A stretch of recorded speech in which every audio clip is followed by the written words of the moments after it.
then our little church, it's in a place called Monroe. Okay.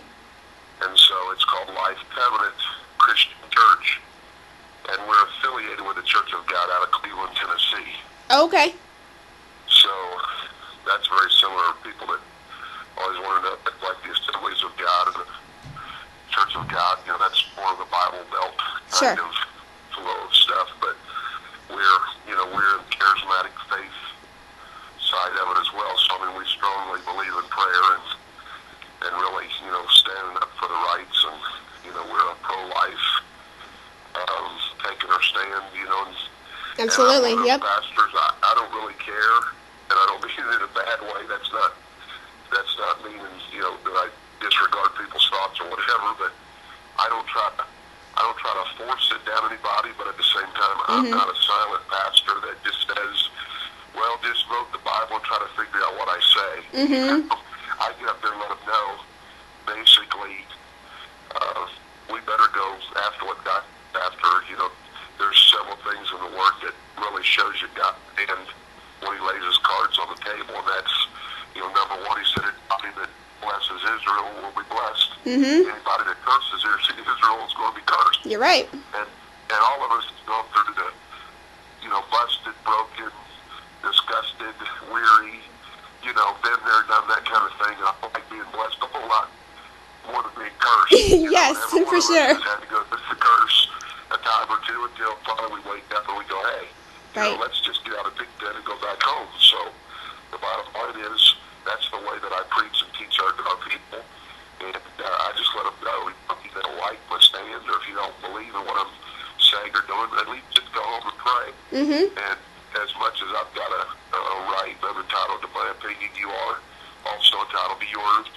And I really don't know anybody in our church that doesn't believe like what I'm sharing with you, because the experiences in our own church, people have had to pray enough.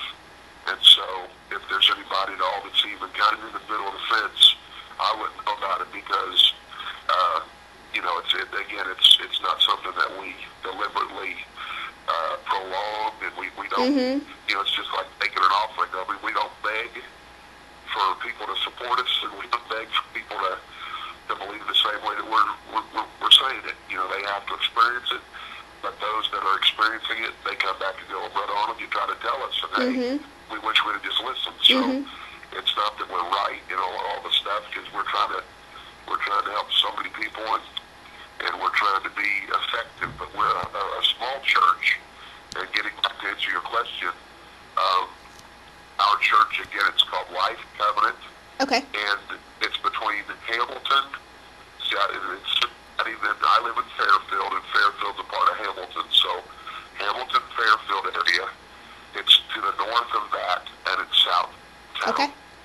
So south of Middletown, but north of Hamilton, Fairfield, and it's a little town called Monroe, and in Monroe, it's on what's called Roth / Hamilton Middletown Pike.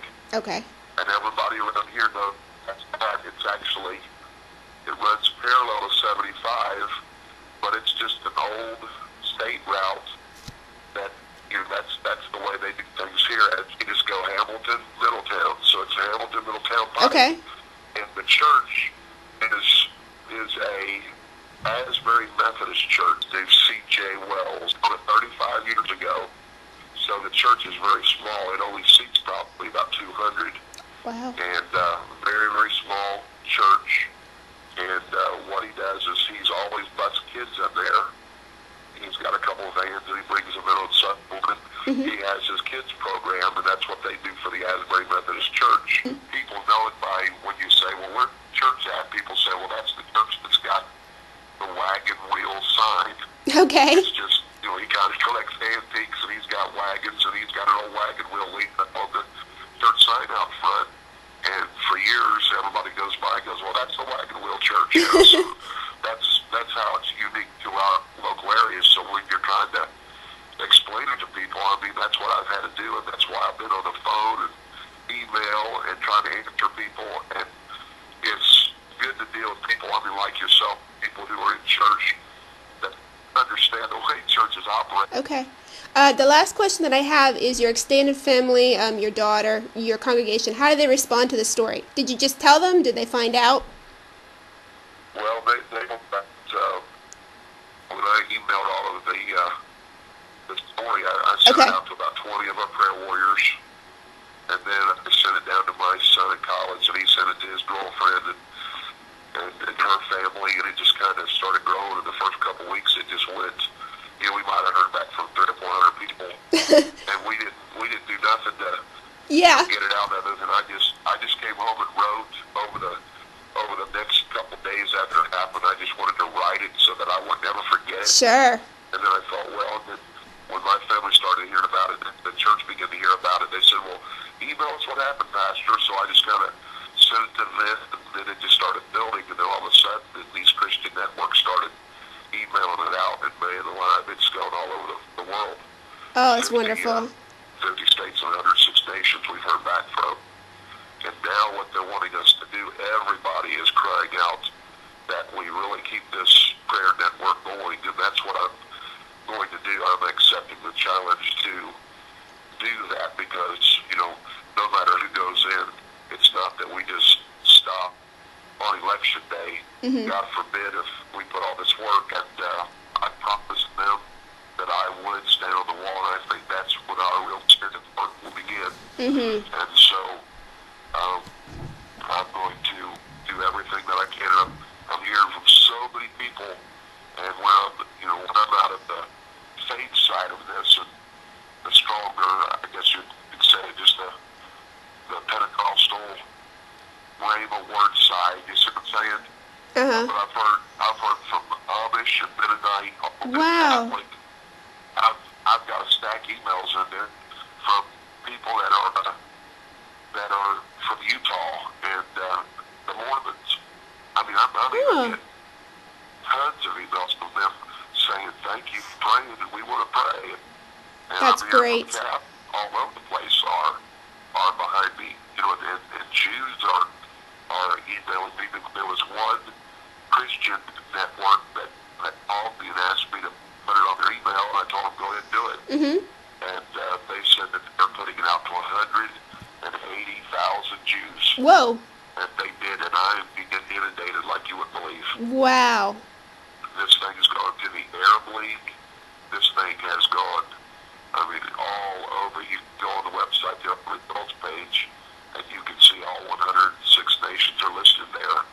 But I'm hearing from people that it's literally, we've added up. It's hard to believe, but we've taken the time and done this. We actually have proof that the ministries that have given us the count of their email. Mm-hmm. And I don't believe that anybody's stretching in their line because their office has come back, and I've talked just like the second and the third and the fourth person in the office, and each one of them verifies the same number.